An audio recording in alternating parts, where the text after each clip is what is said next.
4 bonnes raisons pour bien payer un consultant. Quand je dis bien payer un consultant, c'est-à-dire le payer dignement, le payer assez cher. 4 bonnes raisons. La première raison, c'est motivation. La deuxième, c'est flexibilité. La troisième, c'est originalité. Et la quatrième, c'est famille. Qu'est-ce que je veux dire par là? Motivation. Quand vous êtes bien payé, vous, est-ce que ça vous donne envie de donner le meilleur de vous-même? Quand vous êtes mal payé, comment est votre motivation? Eh bien, pour un consultant libre en particulier, quand il n'est pas bien payé, il se dit il faut que je me débarrasse vite fait de cette mission parce qu'il faut que j'en trouve une autre qui va me permettre d'être mieux payé.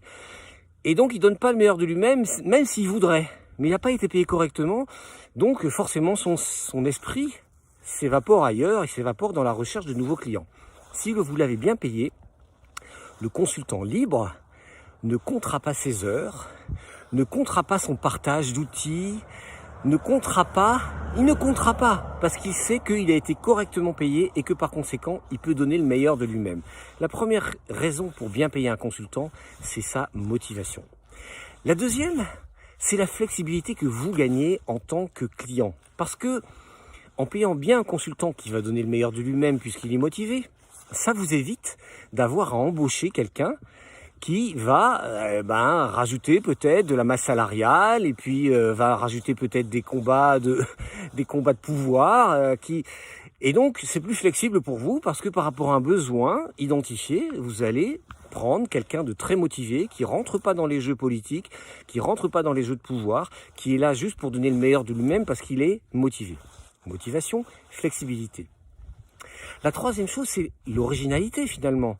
Parce qu'en prenant un consultant libre, par rapport même à un consultant qui travaille pour un grand cabinet, vous allez aller chercher de l'originalité, de l'unicité. Vous allez aller chercher de l'expérience, du vécu, des personnes qui ont traversé des difficultés et sont passées par-dessus en étant inventifs, créatifs. Donc vous allez chercher en payant quelqu'un correctement et qui affiche sa liberté de conseil, vous allez chercher quelqu'un qui va vous apporter quelque chose que vous ne trouverez nulle part ailleurs. Je pèse mes mots, nulle part ailleurs, parce que justement, il ose être qui il est avec son expérience, qui elle est avec son expérience, et apporter un plat unique. Il n'y a que lui ou que elle qui sait faire ce plat, qui sait le mijoter comme ça. Donc vous allez chercher l'unicité. Et la quatrième chose, c'était le mot famille. Pourquoi? Pourquoi? Parce que quand on achète du conseil, quand on achète une prestation de service, plus on l'achète à une grande société, moins on sait où va l'argent. Je répète, quand j'achète une prestation de service, un produit à une grande société, plus cette société est grande et moins je sais où va l'argent. Dans quel type d'intermédiaire ça va, dans quel type de production ça va, comment sont traités les sous-traitants ou les employés. Je ne sais pas où l'argent va. Quand vous achetez une prestation de conseil de qualité à un consultant qui est libre, cet argent, vous savez où il va. Il va dans sa famille. Parce qu'avec cet argent-là, le consultant, il va payer l'école de ses enfants, il va payer un toit pour sa famille, il va permettre à l'environnement autour de lui de se nourrir. Il fera sans doute pas fortune, parce que les consultants libres ne font pas fortune, à part quelques exceptions. Mais ce que vous faites en payant correctement un consultant indépendant, un consultant libre, c'est que vous encouragez la petite entreprise. Et dans une petite entreprise, on sait où va l'argent. L'argent, il va dans une famille. Il ne va pas dans un espèce de perte de signal, parce que quand je donne de l'argent à un grand machin, je ne sais pas précisément où va chaque centime de mon investissement. Donc je vous encourage à bien payer vos consultants pour ces 4 raisons, parce que le consultant libre, il va être motivé, il va faire preuve de flexibilité, il viendra pas mettre le bazar dans l'organisation de l'entreprise.